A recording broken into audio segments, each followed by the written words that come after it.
আসসালামু আলাইকুম। এই ইংলিশ ক্লাসটিতে আমি আপনাদের সামনে তুলে ধরব কারেকশন, অর্থাৎ কারেকশন আমি আপনাদের সামনে দেখাবো এবং আমার এই ক্লাসটি দেখার পরে আপনাদের কারেকশন নিয়ে কোনো সমস্যা হবে না। আপনারা অতি সহজেই কারেকশন পেরে যাবেন, কারণ আমি কারেকশনের নিয়মগুলো অতি সহজে হাতে লিখে আপনাদের সামনে তুলে ধরে থাকি। আমি আপনাদের সুবিধার্থে এই কারেকশনের উপর মোট অনেকগুলো ক্লাস তৈরি করেছি এবং সেই ধারাবাহিকতায় আজ এটি আমার 7 নাম্বার ক্লাস। আমার প্রত্যেকটি ক্লাস খুবই সহায়ক এবং খুবই ইজি, যা আপনাদেরকে সহযোগিতা করবে কারেকশন শিখবার জন্য। আমরা সকলেই জানি যে এই কারেকশন খুবই গুরুত্বপূর্ণ। বিসিএস, NTRCA, অ্যাডমিশন, সরকারি চাকরি, প্রাইমারি স্কুল শিক্ষক নিয়োগ, এমনকি ক্যাডেট স্কুল এবং কলেজের ভর্তি পরীক্ষাগুলোতেও। এছাড়াও এই কারেকশন ডিগ্রি পরীক্ষায় 5 মার্কসের এসে থাকে। তাহলে চলুন দেখি এই ক্লাসটি কারেকশন 7th ক্লাস, অর্থাৎ 7 নাম্বার ক্লাস। তো 7 নাম্বার ক্লাসে আমরা দেখব, যেমন প্রথম নিয়মটা আমরা যেটা দেখব সেটি হচ্ছে he is very unique person. এই বাক্যটি ইনকারেক্ট।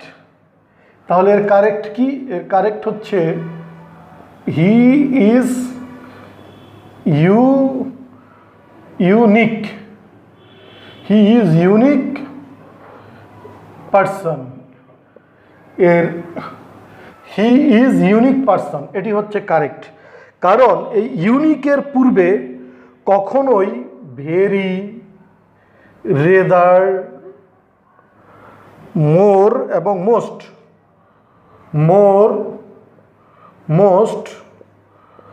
এই মাচ এগুলো বসে না।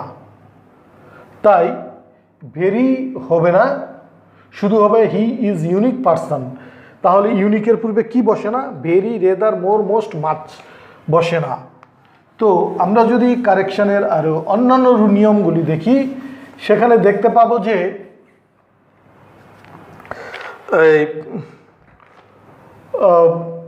ইনকারেক্ট, যেমন he is a famous killer. He is a famous killer. সে হয় বিখ্যাত খুনি বা হত্যাকারী। তাহলে এর কারেক্ট কি হবে? এর কারেক্ট হবে হি is A notorious killer. Correct হবে হি ইজ এ নটোরিয়াস কিলার। সে হয় কুখ্যাত খুনি। আমাদের মনে রাখতে হবে যে যদি কোনো খারাপ কর্মকাণ্ড হয় বা কোনো জঘন্যতম ব্যক্তি হয়, সেই ব্যক্তির পূর্বে বা সেই জঘন্যতম কাজের পূর্বে কখনোই ফেমাস হয় না, সবসময় নোটোরিয়াস হয়। অর্থাৎ খারাপ ব্যক্তি বা খারাপ কাজকর্মের পূর্বে সর্বদাই নোটোরিয়াস হয়। আর এই নোটোরিয়াসের বাংলা অর্থ হচ্ছে কুখ্যাত। এবং আমরা যদি কারেকশনের আরও অন্যান্য নিয়ম দেখি, যেমন জাবেদ ইজ এ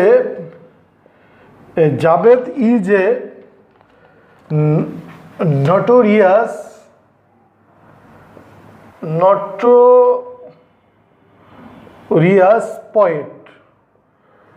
জাবেদ হয় কুখ্যাত লেখক। এই বাক্যটি ইনকারেক্ট।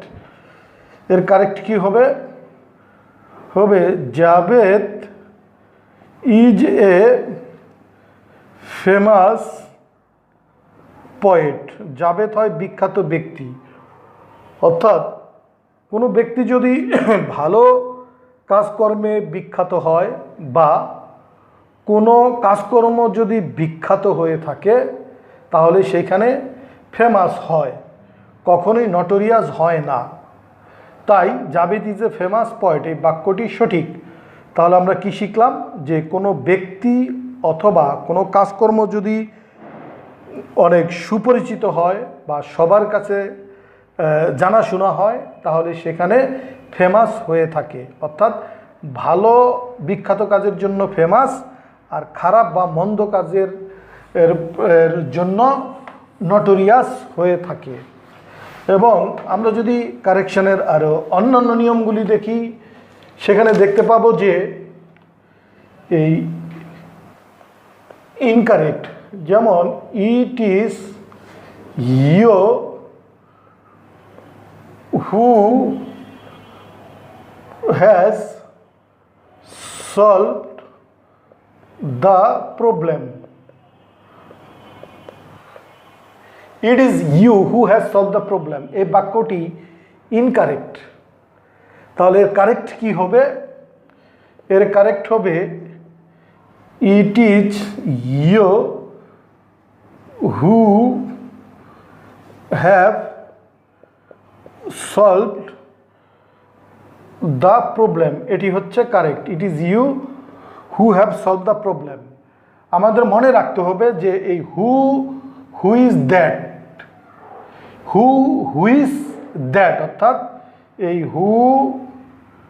হুইচ এবং দ্যাট এর আগের সাবজেক্ট অনুসারে পরের ভার্ব হয়। তাহলে এগুলোর আগের সাবজেক্ট অনুসারে পরের ভার্ব হয়। তাহলে ইউর সাথে কখনোই হ্যাজ বসে না, বসবে হ্যাভ।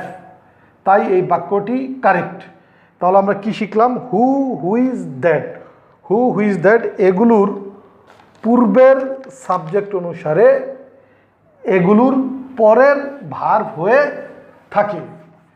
আমরা যদি কারেকশনের আরও অন্যান্য নিয়মগুলো দেখি সেখানে দেখতে পাবো যে যেমন ইনকারেক্ট, যেমন is boys and every girls have left the place. Is boys and every girls have left the place, প্রত্যেক বালক বালিকারা এই স্থানটি ত্যাগ করেছে। তাহলে এর সঠিক কী হবে? এর সঠিক হবে এই each boy and each girl has left the place. Is boy and is girl has left the place. আমাদের মনে রাখতে হবে ইচ এবং এভরি, ইচ এবং এই এভরি, আমাদের মনে রাখতে হবে ইচ এবং এভরি এগুলোর পরের নাউন, এবং এগুলোর পরের নাউন সিঙ্গুলার হয়। ইচ এবং এভরির পরে যে সমস্ত নাউন আসবে সেই নাউনগুলো সিঙ্গুলার নাউন হবে, এবং তারপরে যে ভার্ব আসবে সে ভার্বটিও কি সিঙ্গুলার হবে। তাই হ্যাজ লেফট এটা হচ্ছে সিঙ্গুলার ভার্ব, আর ইচের পরে বয় সিঙ্গুলার রয়েছে, এভরির পরেও গার্ল সিঙ্গুলার রয়েছে। তাই এই বাক্যটি সঠিক। তাহলে আমরা কি শিখলাম? ইচ এবং এভরি এর পরে যে নাউন আসবে সে নাউন সিঙ্গুলার হবে এবং ভার্বও সিঙ্গুলার হয়ে থাকে। তো আমরা যদি আরও অন্যান্য রুলগুলো দেখি সেখানে দেখতে পাবো যে ইনকারেক্ট, যেমন some of his book are new, এই বাক্যটি ইনকারেক্ট। এর কারেক্ট কি?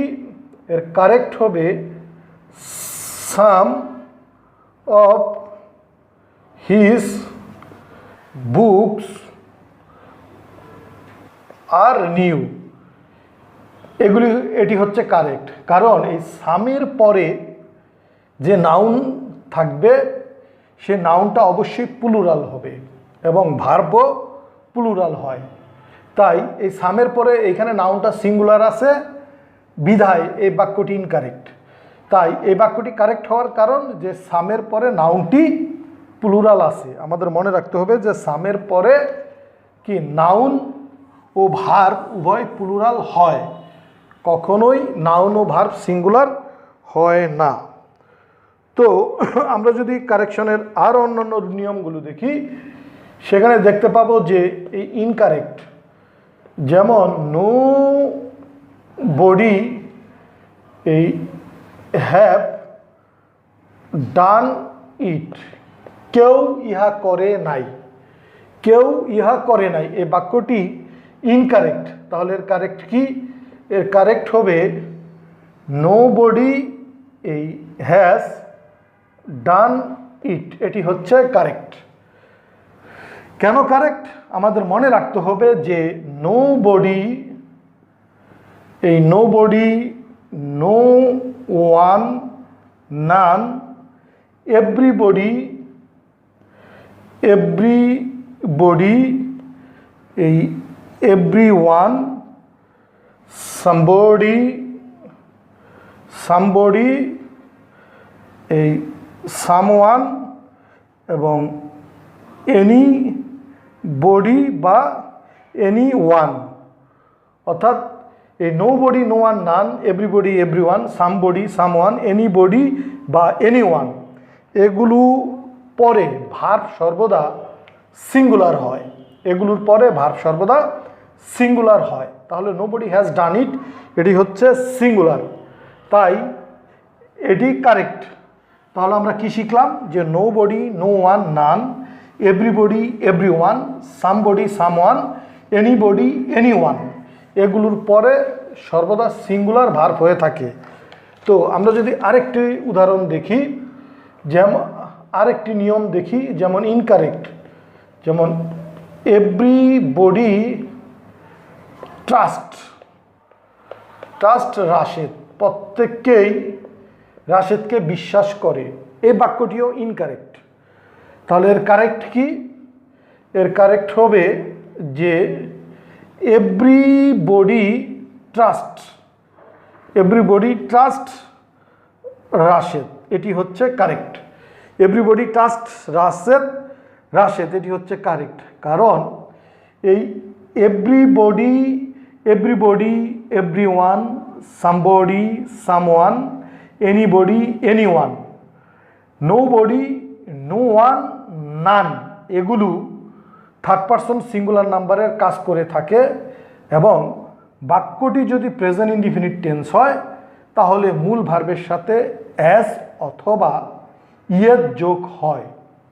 তাই সেই ধারাবাহিকতায় এভরিবডি ট্রাস্ট রাশেদ, এই বাক্যটি প্রেজেন্ট ইনডিফিনিট টেন্স বিধায় মূল ভার্বের সাথে অ্যাজ যোগ হয়েছে।